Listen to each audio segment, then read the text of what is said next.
in stone and said, "All right, I've done what I had to do. I give my body to you as an offering. You may eat me now," and he shut his eyes and waited for the ghost to devour him. But just then the ghost flew up into empty space, transformed himself back into chakra and said, "Very good. Very good. You are a true cultivator, one who gives up his own body for the sake of the Buddha way.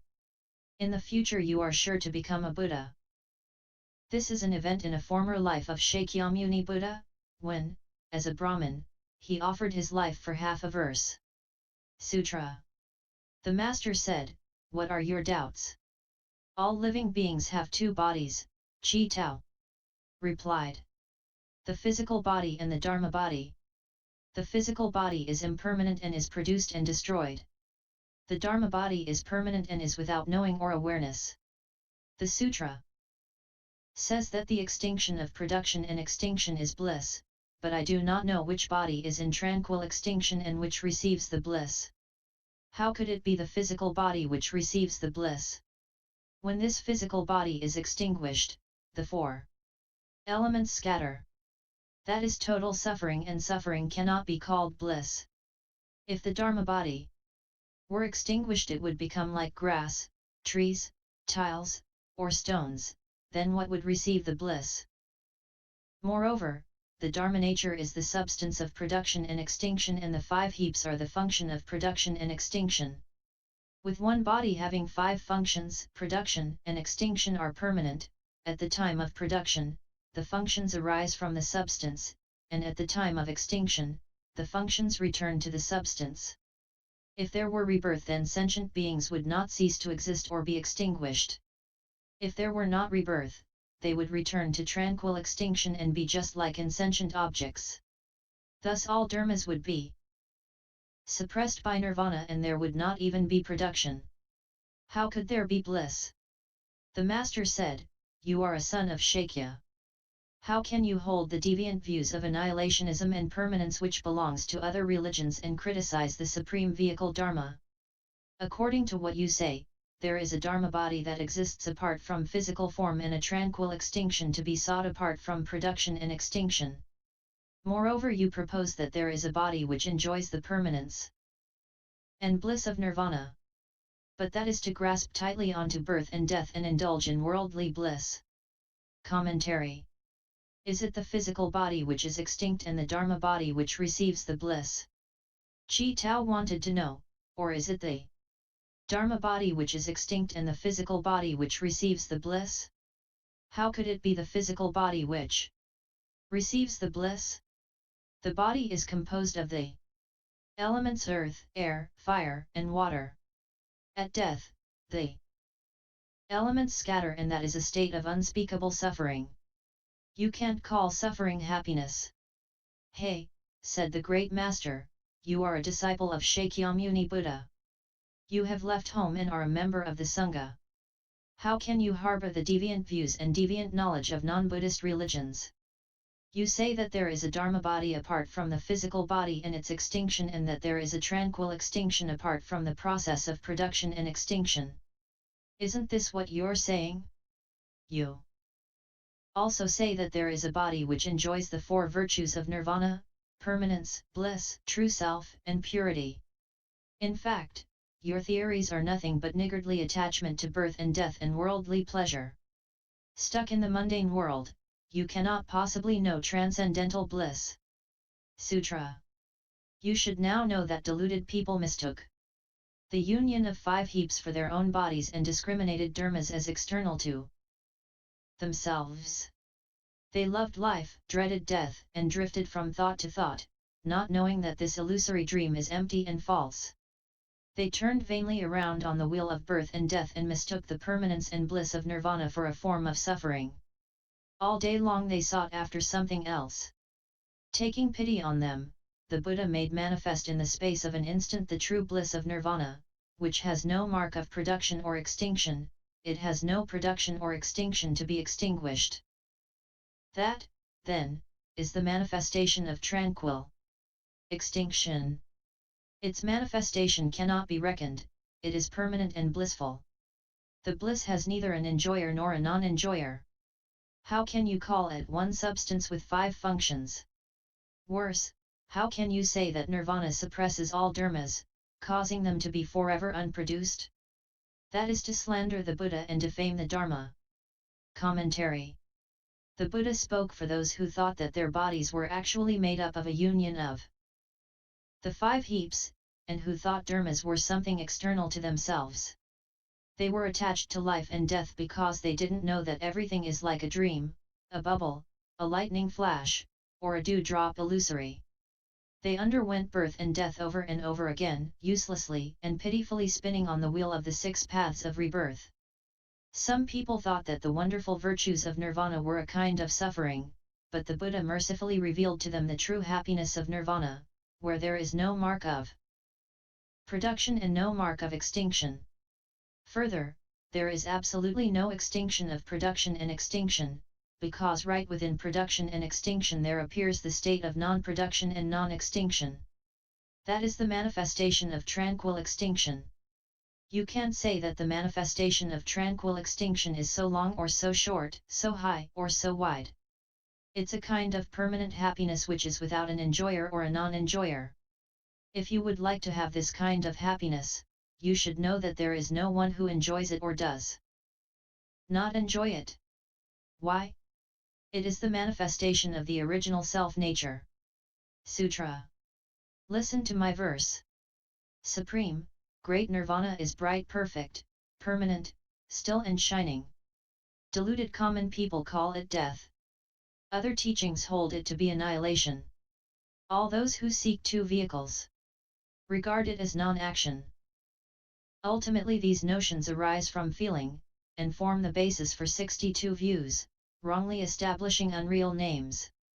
What is the true, real principle? Only one who has gone beyond measuring penetrates without grasping or rejecting, and knows that the Dharma of the 5 heaps and the self within the heaps. The outward appearance is a mass of images, the mark of every sound, are equally like the illusion of dreams. For him, views of common and holy do not arise, nor are explanations of Nirvana made. The 2 boundaries, the 3 limits are cut off. All organs have their function. But there never arises the thought of the function. All dharmas are discriminated, without a thought of discrimination arising. When the fire at the aeon's end burns the bottom of the sea and the winds blow the mountains against each other, the true, permanent, still extinct bliss, the mark of Nirvana, is thus. I have struggled to explain it, to cause you to reject your false views. Don't understand it by words alone. And maybe you'll understand a bit of this. After hearing this verse, Chi Tao was greatly enlightened.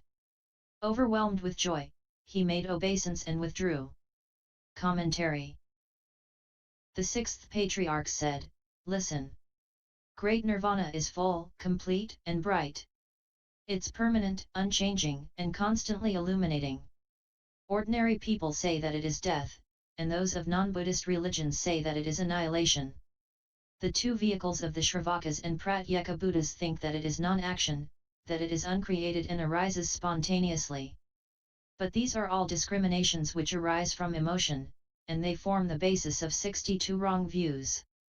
What are the 62 wrong views? 1. The heap, skandha, is big and I am contained in the heap. 2. I am big and the heap is contained in me. 3. The heap itself is me. 4. I am separate from the heap.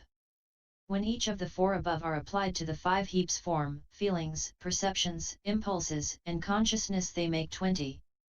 The 20 multiplied by the 3 periods of time past, present, and future make 60. Adding the 2 extremes of permanence and annihilation makes 62. None of them are real, they are all empty and false.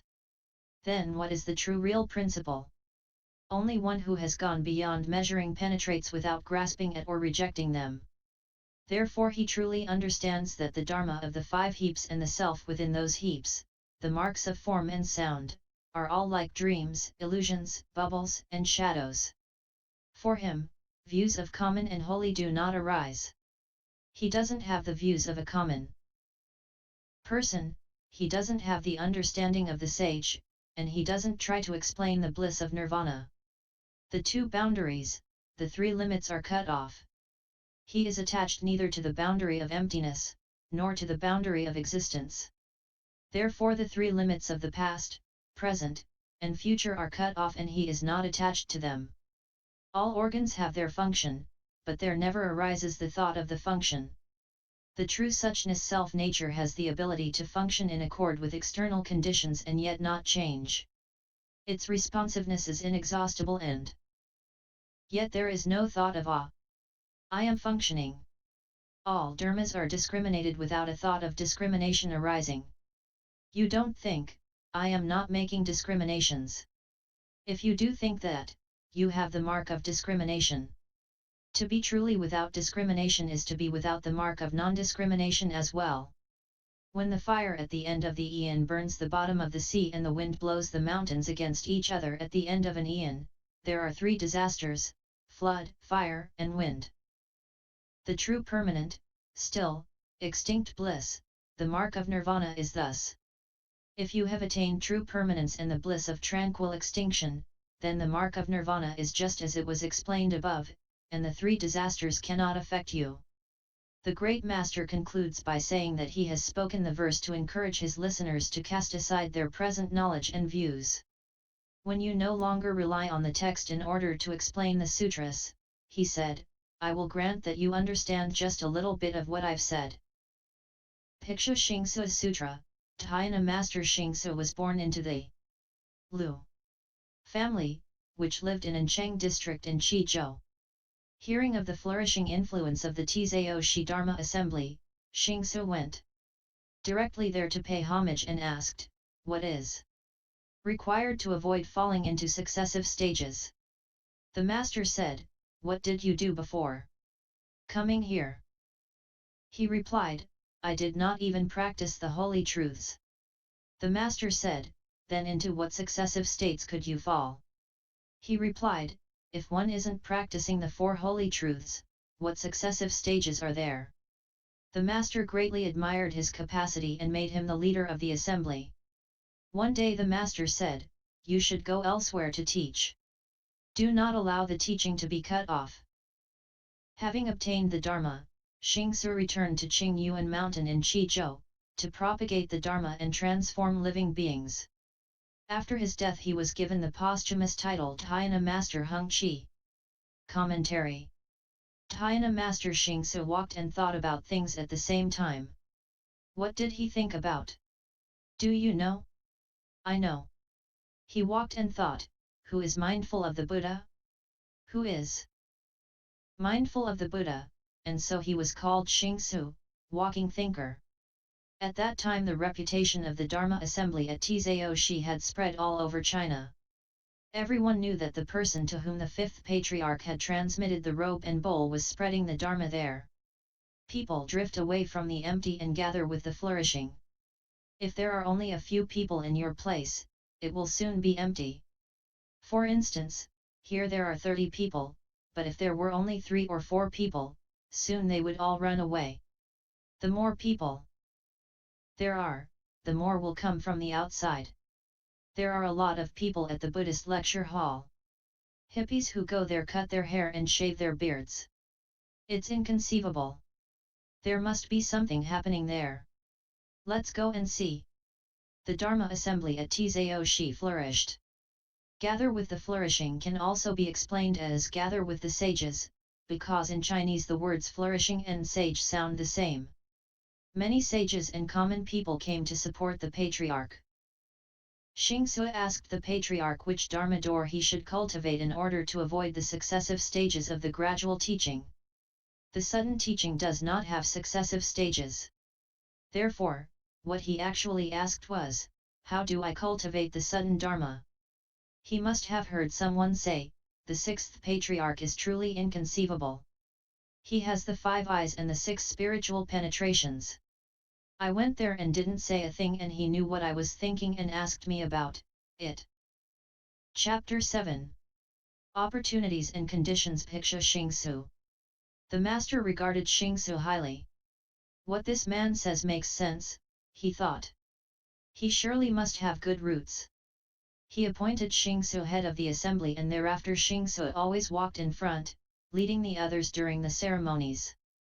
The sixth patriarch saw Xingsu as a vessel of the Dharma, a Dharma door elephant and dragon.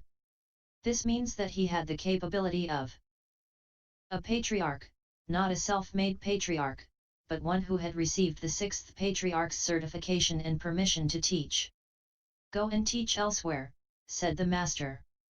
You should not stay here with me but should go in such and such a direction to be a teaching master. Do not let the Dharma become extinct. Xingsu received the robe and bowl and carried the transmission of the lamp of the wonderful Dharma,